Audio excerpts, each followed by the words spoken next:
So it's always really important for us to remember our karma, our dharma, and the principles of ma'at in life.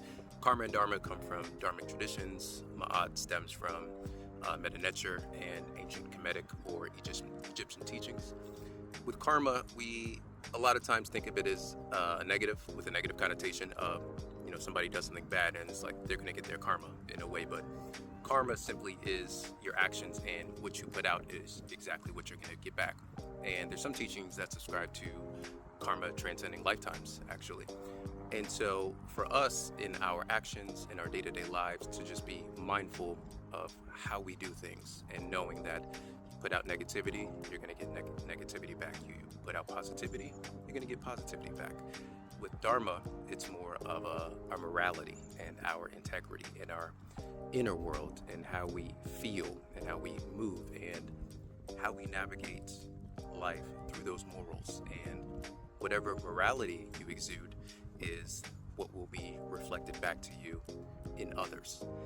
And then you have the principles of ma'at, which is about weighing your heart on a scale. And is your heart as light as a feather with how you move through life? And that's I would, if you're not familiar with it, you should definitely look up the 42 principles of ma'at.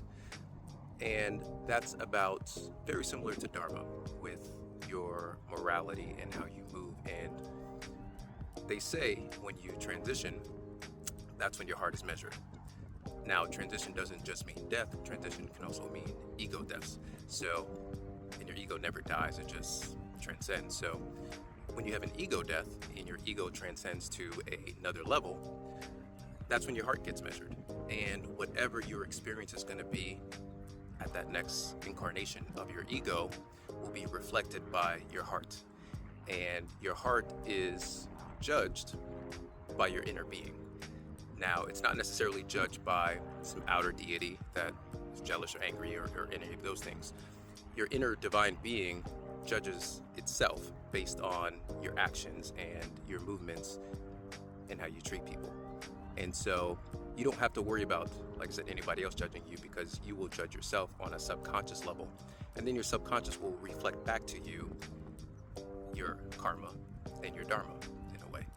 And so it's really important for us to just remember that as we move through our day-to-day lives, in our actions and how we treat people, but more importantly, how we treat ourselves, because however we authentically treat ourselves will be reflected back to us in our inner world, and it'll be reflected back to ourselves in our outer world as well.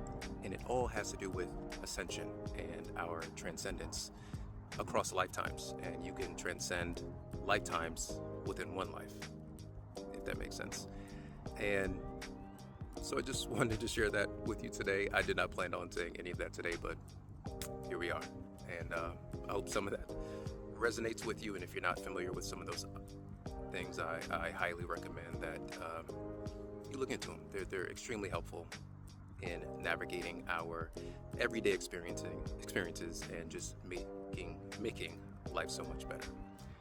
And yeah, enjoy your day.